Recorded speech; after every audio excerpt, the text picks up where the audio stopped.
ప్రాముఖ్యత ఉందండి. మనం చేయమని అయ్యగారికి సూచిస్తాం. అదేవిధంగా ఇంట్లో కూడా దీపారాధన చేసుకుంటాం. ఈ యొక్క దీపారాధన మన చేస్తున్న దీపారాధన వెలిగే ఆ దేవతలకు వెలుగు. అందువల్ల ప్రతి ఒక్కరు కూడా ఇంట్లో దీపారాధన చేయడానికి కుదరపోయినా ఏదన్నా దేవాలయానికి వెళ్లి కాస్త నూనెచ్చి నెలకు కిలోలు వచ్చి మీ పేరు మీద చేయమంటే చేస్తారు. దానికి ఒక సాధ్యం చెప్పండి. సాధ్యం విభక్తి సంయుక్తం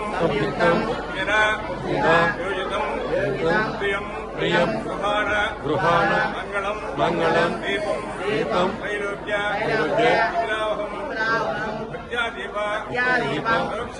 రక్షామి దేవాయ పరమాత్మనే దివ్యజ్యోతి నమోస్తుతే. ఈ యొక్క మనం ఈ వృత్తిలో అంటే భూలోకంలో ఉండి చేసేటువంటి దీపారాధన మన పూర్వీకులు నరకంలో ఏదైనా దేవాలయంలో నెలకు ఒక కిలోలు మహాగణిత ప్రతి ఒక్కళ్ళు కూడా ఆ దీపారాధన చేయించుకుంటే మీ యొక్క పూర్వీకులు నరకంలో బాధపడుతుంటే ఆ నరకాన్ని నుంచి స్వర్గానికి వెళ్ళిపోతారని చెప్పదని ఈ యొక్క మంత్రం. కాబట్టి ప్రతి ఒక్కళ్ళు కూడా హిందూ మతాన్ని కూడా అందరూ కాపాడాలి. ముఖ్యంగా ఆడవాళ్ళకి చెప్తున్నామా, మీ పిల్లలకి ఇంత రబ్బలు బొట్టులు ఉన్నారు. వాళ్ళకి బొట్టు అంటే తెలియట్లా, బొట్టులోనే శ్రీ మహాలక్ష్మి ఉంటుంది.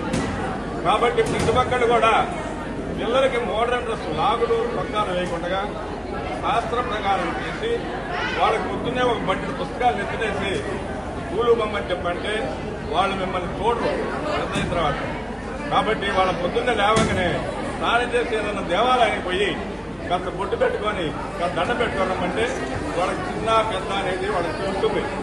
మేము తల్లిదండ్రులు స్కూల్ పెట్టేది కూడా అప్పుడే, లేకపోతే మెట్లు ఈ బండి పుస్తకాలు పంపిస్తుంటే అది పెళ్లి కాగానే పెళ్ళాన్ని తీసుకుని పట్టు దీనికి మీ మీద ఈర్ష్యా చేస్తుంది మొదలవుతుంది. ఎందుకంటే నన్ను సాధ్యం పెట్టాను. కాబట్టి ప్రతి ఒక్క పిల్లగాళ్ళకు కూడా రోజు ఒక భగవద్గీత శ్లోకం చదువుకోవాలి, రామాయణం చెప్పండి, భారతం చెప్పండి. ఖచ్చితంగా ఆడవాళ్లే ముఖ్యంగా పిల్లలు మన పిల్లల్ని క్రమించాలంటే ఆడవాళ్ళు. కాబట్టి ప్రతి ఒక్కరు కూడా